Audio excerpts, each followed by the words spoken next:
పాకిస్తాన్లో తీవ్ర ఆర్థిక సంక్షోభం మొదలైంది.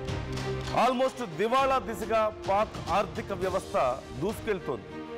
ఐఎంఎఫ్ లోన్ బకాయిలు చెల్లించేందుకు చివరికి ఆ దేశం ఆస్తులను కూడా అమ్ముకునే పరిస్థితికి వచ్చింది. Pakistan International Airlines Fauji fertilizer company వేలం వేసేందుకు సిద్ధమైంది.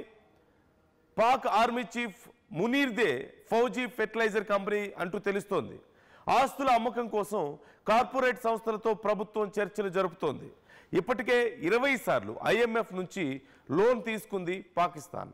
ఇప్పుడు మరొకసారి లోన్ కావాలని అడిగితే షూరిటీకి మీరు ఏం పెట్టగలుగుతారా, అసలు మీ దగ్గర ఏముంది అని అడగడం మొదలుపెట్టింది.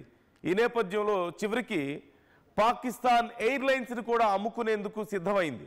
పాకిస్తాన్ ఇంటర్నేషనల్ ఎయిర్లైన్స్ను అమ్మడానికి సిద్ధమైంది. ఈ నేపథ్యంలో అనేక కంపెనీలు వచ్చాయి. ఈ కంపెనీల్లో ఫౌజీ ఫెర్టిలైజర్ కంపెనీ కూడా ఈ వేలం పాటలో పాల్గొంటున్నట్లుగా తెలుస్తోంది. బట్ ఇది ఎవరిది అంటే పాక్ ఆర్మీ చీఫ్దే, మునీర్కి సంబంధించింది అంటూ తెలుస్తోంది. సో పరిస్థితి ఎలా ఉంది అనేది ఒక్కసారి మీరు చూడొచ్చు.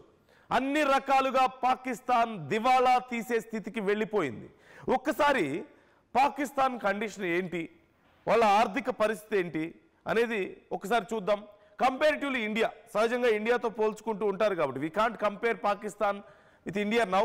ఏ రకంగా టెక్నాలజీ పరంగా చూసినా, ఫినాన్షియల్గా చూసినా, లేకపోతే స్టాండర్డ్స్ పరంగా చూసినా, ఏ రకంగా చూసినా సరే భారత్తో కంపేర్ కూడా చేసుకోలేం. బట్ స్టిల్ వాళ్ళు కంపేర్ చేసుకుంటూ ఉంటారు కాబట్టి ఒక్కసారి మన స్థాయి ఏంటి, వాళ్ళ స్థాయి ఏంటి అనేది వాళ్ళకి ఒకసారి గుర్తు చేసే ప్రయత్నం చేస్తున్నాను నేను. ఒక్కసారి చూద్దాం.